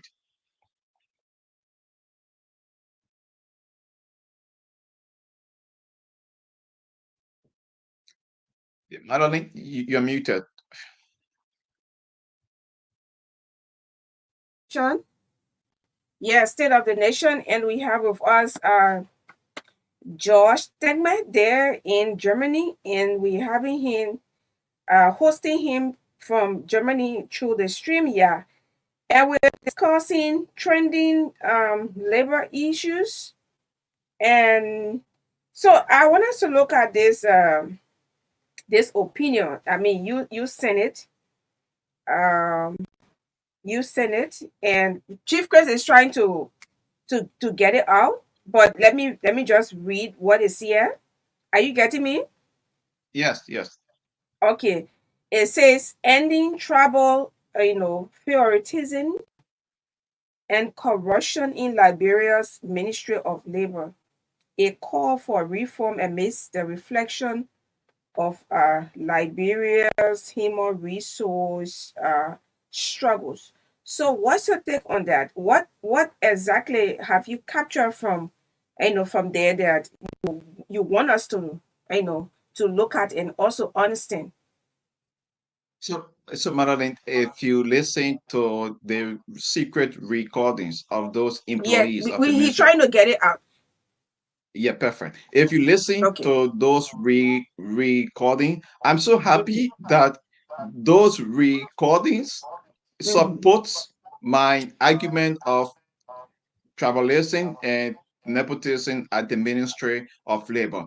In that recording, you can listen to the officials of labor. I mean, employees, not just common employee, but people who are in good position, standing position, stating that Mm-hmm. this area, this Ministry of Labor belongs to the MDR. In fact, some of them even said, we will go in discussion with our MDR brothers. Saying the other one feel led to say he is Sibo now because they were talking to Sibo. Since Sibo feel that he is from the sleazy angle, we from the MDR angle, we will go and discuss and we will bring these guys to public ridicule. We will water him and we will make sure that he will pay for all of the money he been eating secretly in conjunction with other people. Madeline, do you see Mm-hmm. where we are going now? The issue of that article is to point out that the Ministry of Labor is a human resource arm of Liberia. They serve regulations, they conduct regulations, they institute programs and policy to supervise every labor-related functions in Liberia. So the issue of employment at the Ministry of Labor, it should be based on merit. It should go across the country in support of Article 18. You and myself talked about it before. Article 18 that provides that every employee of the government, I mean, every Liberian should have Every the right to Liberian, employment. have the Thank you. yeah. It does not matter which county or tribe you come from. Now, when people are clustered together from one angle of a region, you find favoritism. You find a lot of corrupt attitudes, and these are just the things that are going on. I will want you to do yourself a favor.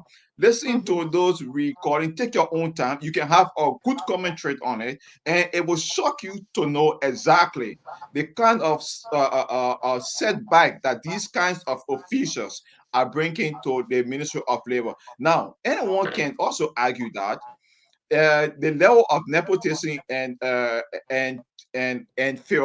favoritism is so high at the Ministry of Labor that when the people in Nima County, when the protester at Asilat Meta went to protest, when the country devil went outside, and then the people were not happy. When two persons died at the work environment there in Nima County, that case, it was settled in no time. The Ministry of Labor, through the ministers, sent people there to represent them adequately. And that case was discussed. They had a dialogue, they smoked a peace pipe. But then there is a contrary view to what is happening now in Kinjor, in Grand Cape County. Why is it that the case at Kinjor has not been settled? Why do we still have protests? Just last week, people were protesting again. And this case has been on since February. And this is not the first time that the people of Kinjor are protesting for their rights, for their benefit, for a fair share of their benefit in accordance with the MDA. So you see, so these are the points What should be done? That I'm sorry. Yeah, I said, so what should be done?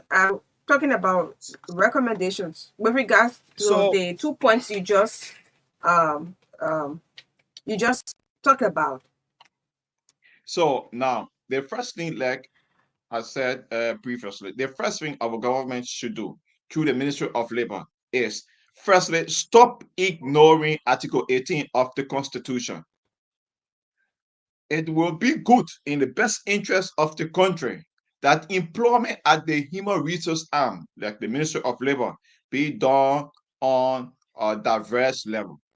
Every ward of our society, in as much as you are qualified and competent, you should have the chance to serve, because it means you will not prioritize anyone.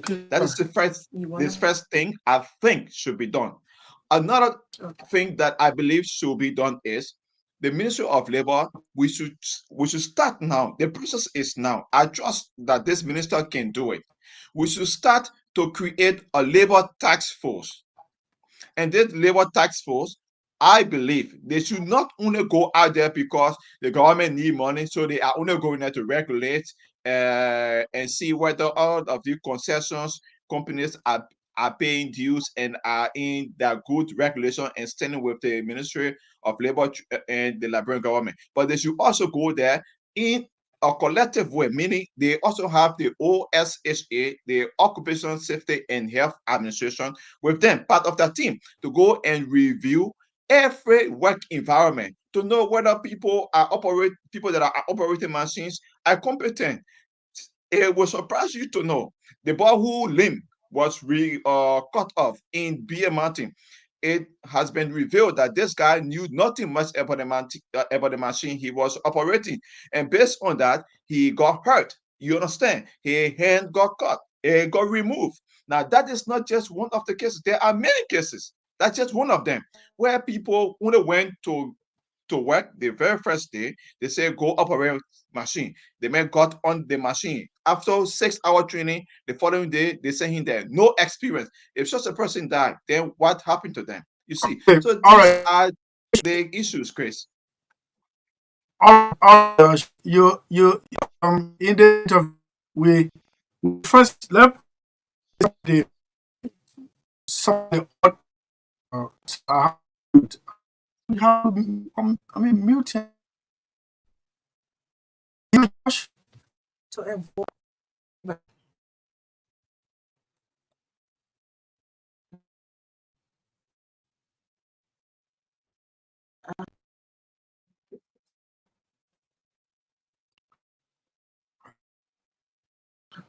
So with Josh and what issue? While we try to uh, but we have a former deputy minister of labor. She said the accusation by September first. We like It's okay.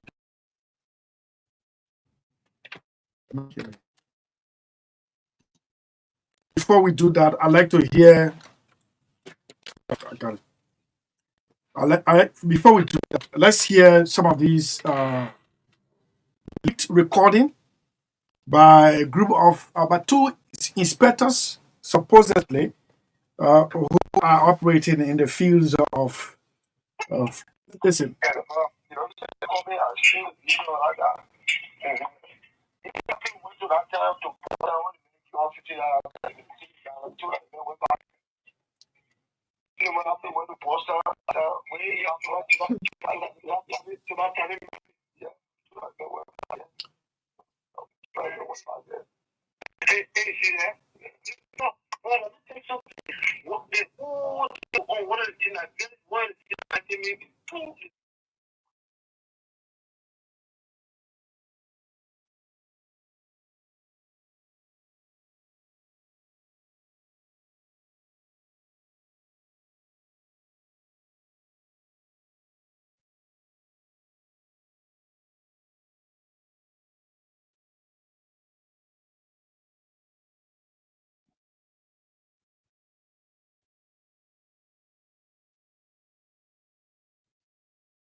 Grace, you are muted.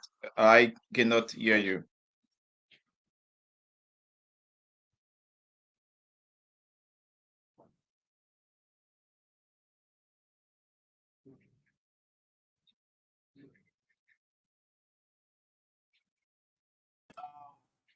These guys should be accorded due process in line with the both design work act and the CSA scanning order.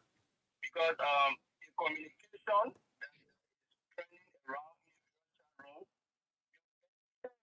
but so the communication was given communication was received by one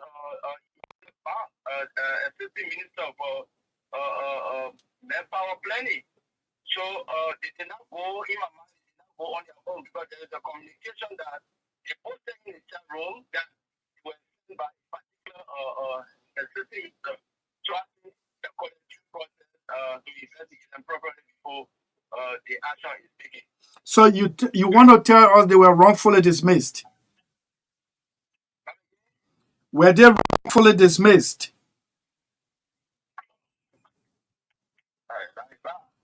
Jerome, were your colleagues wrongfully dismissed by the minister?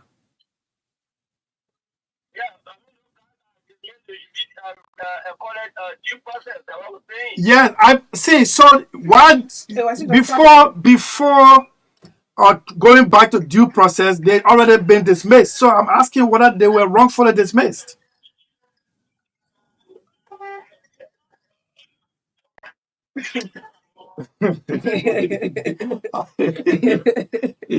Jerome is intentional.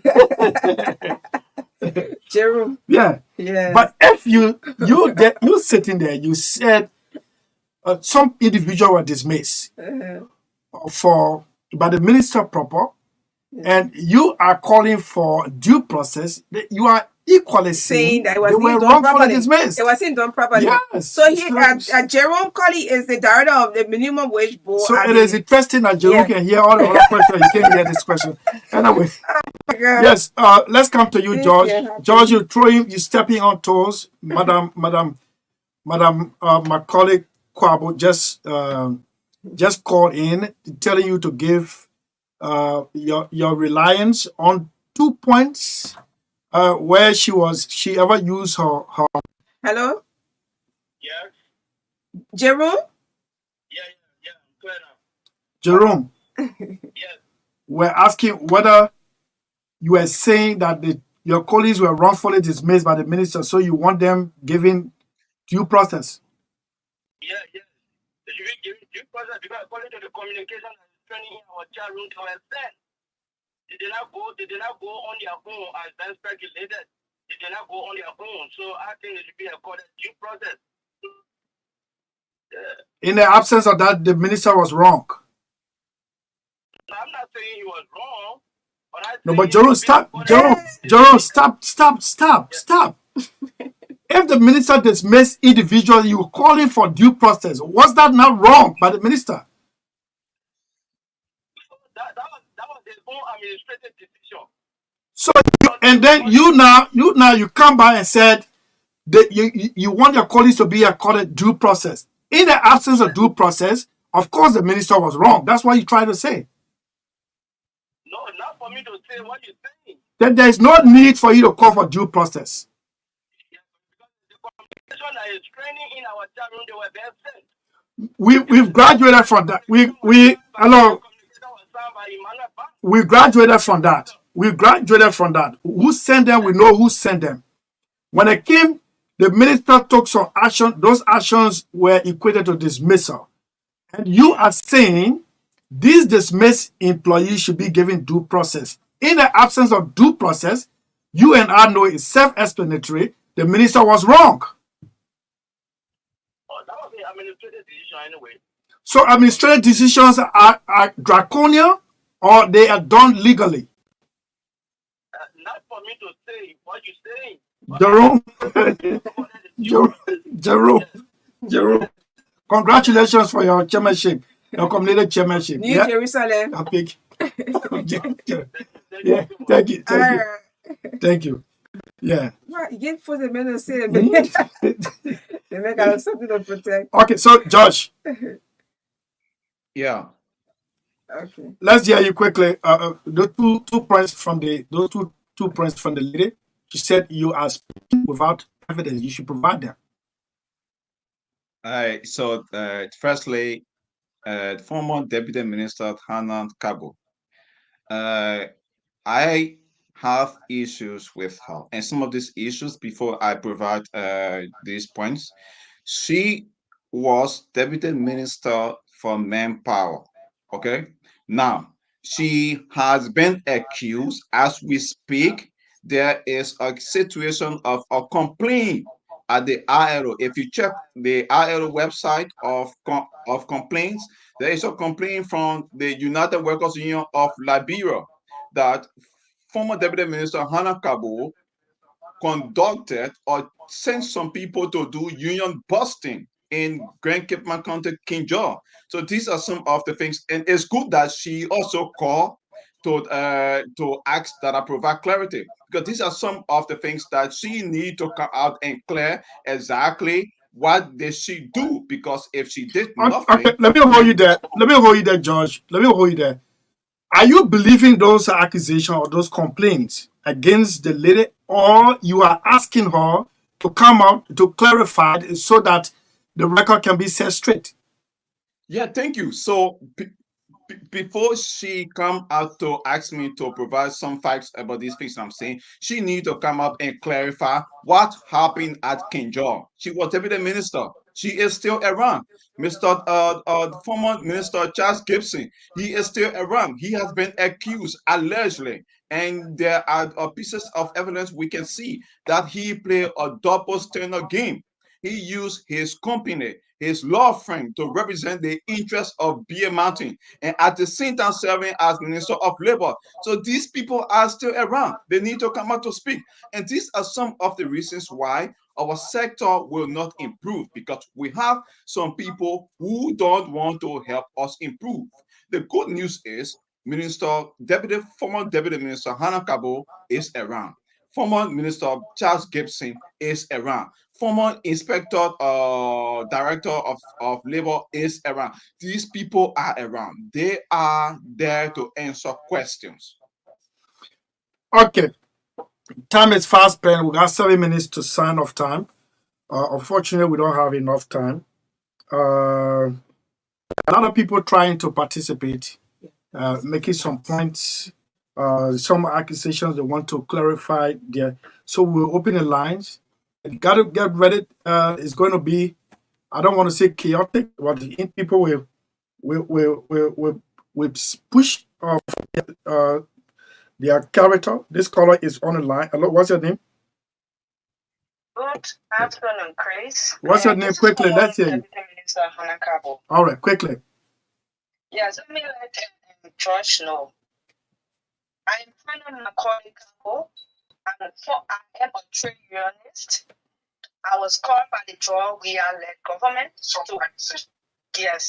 I was called by the Georgia-led government to serve as the Deputy Minister of Manpower Planning.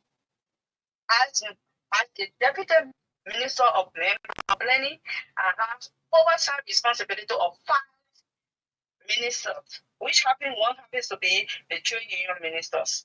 My first assignment when I got appointed was the B Mountain as a clearly said. Trade union leaders, my brother, have serious capacity issue, which is leaders representing workers. Being a deputy minister of labor, I went in there to cut up a strike action with my experience, with what I acquired over the years. Where George is where I am one of the first alumni of that university to represent Liberia in this country. So I used my discretion not to do union busting. I thought both parties. He is saying that complaint at the ILO. I have represented Liberia with all of the bad labor complaints and even settle all of them with my experience. So I'm still asking George, what are the evidence? Are you speaking of things like behind or you did?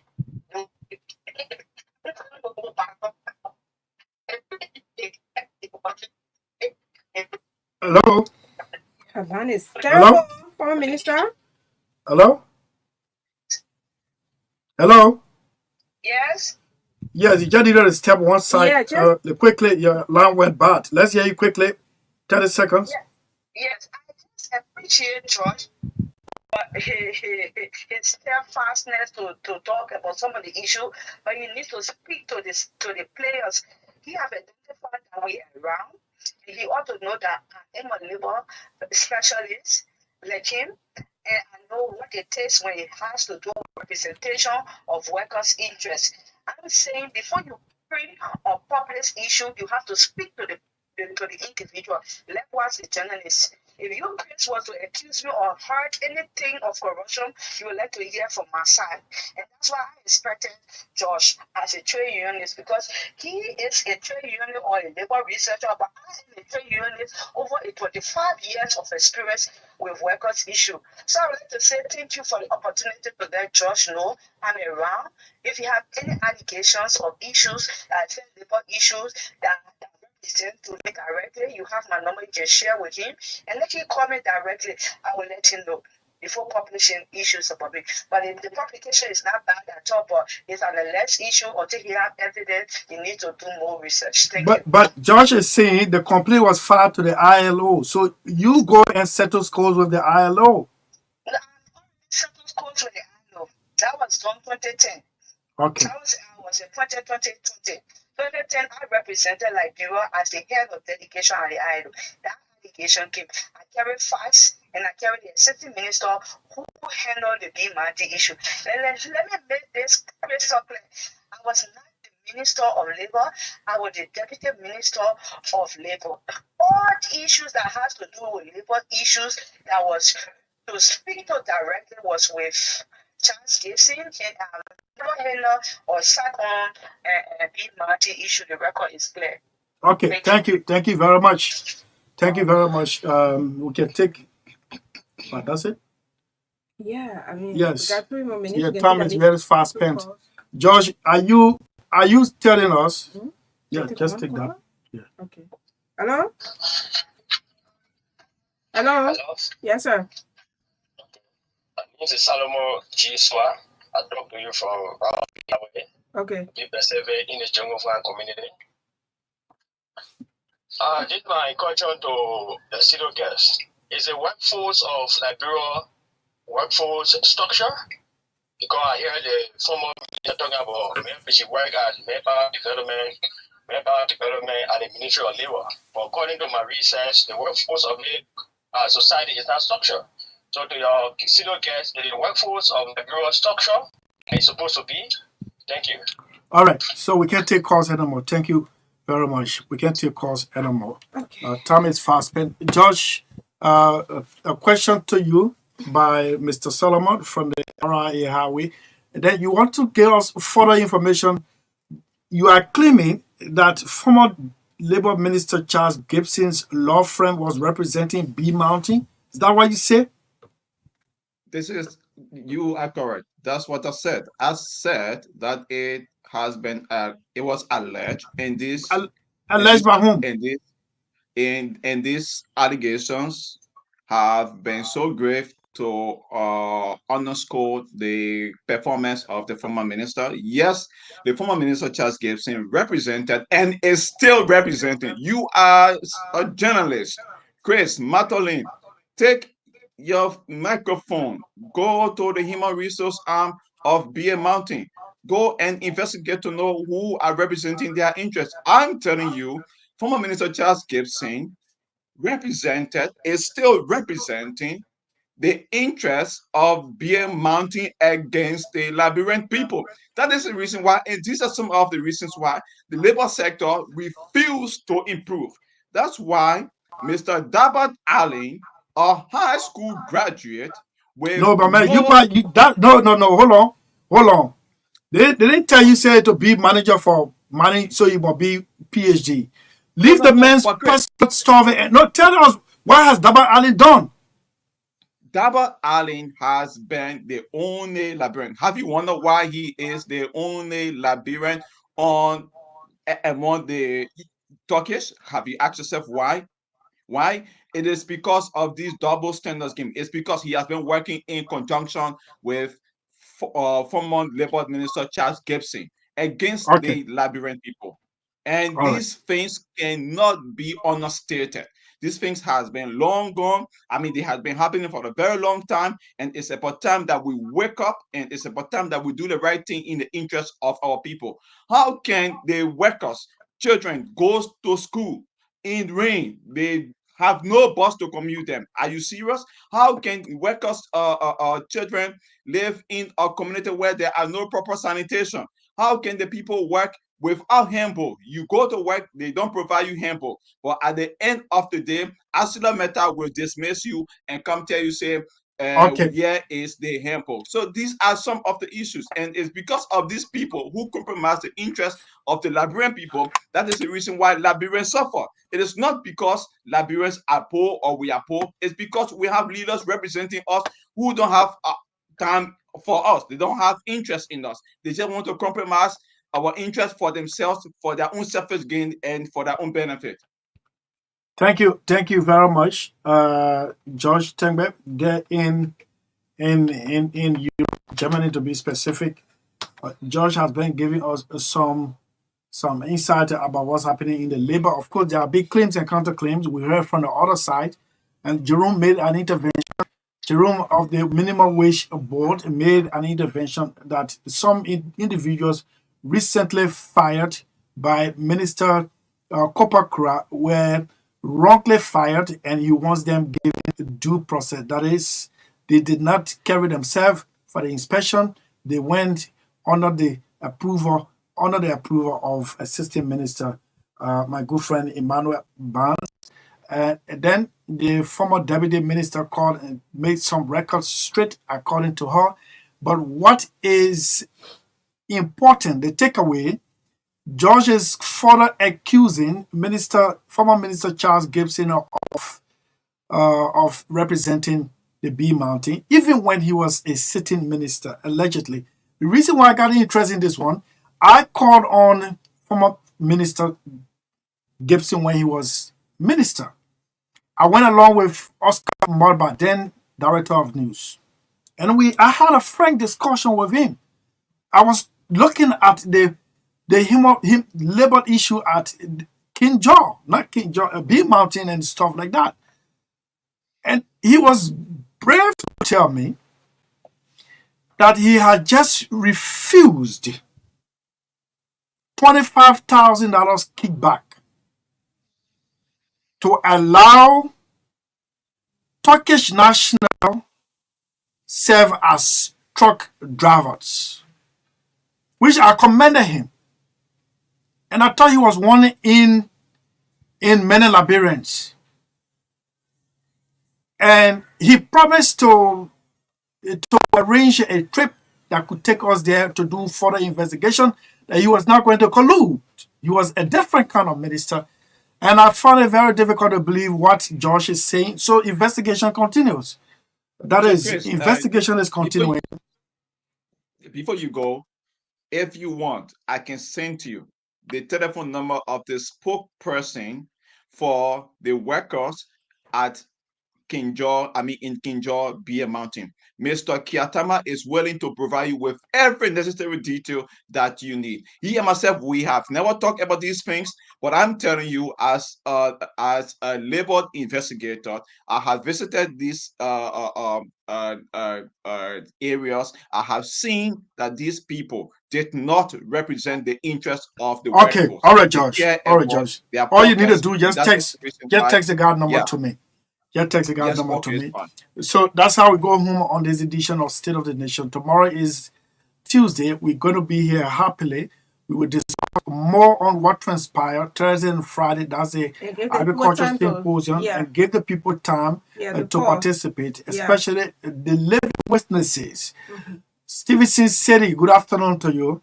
You are among those who attended the 2-day symposium. Former UNESCO director of the Republic of Liberia. Yeah. That's how we go home. Maggie, thank you so much for the lineup. Okay, home. This birthday treat goes out to Mr. Arthur K. Johnson Jr. on today's birthday. You are the secretary of the Kofi Annan Institute and a lecturer at the PADM, Public Administration Department at the UL in Peace and Conflict Studies. That's from Sis Marcia Kofa, yeah, at Renaissance Communications. Marcia? Yeah. She sent out. But why you asking? That's a lady you hardly see her around radio, even though she works for radio station. But why you asking that? Yes. Yeah. I got Okay. issue with you. Yeah. Anyway, see you on tomorrow. Tomorrow, Tuesday. Bye Yeah. bye. Good night. When that happens, when we allow freedom ring,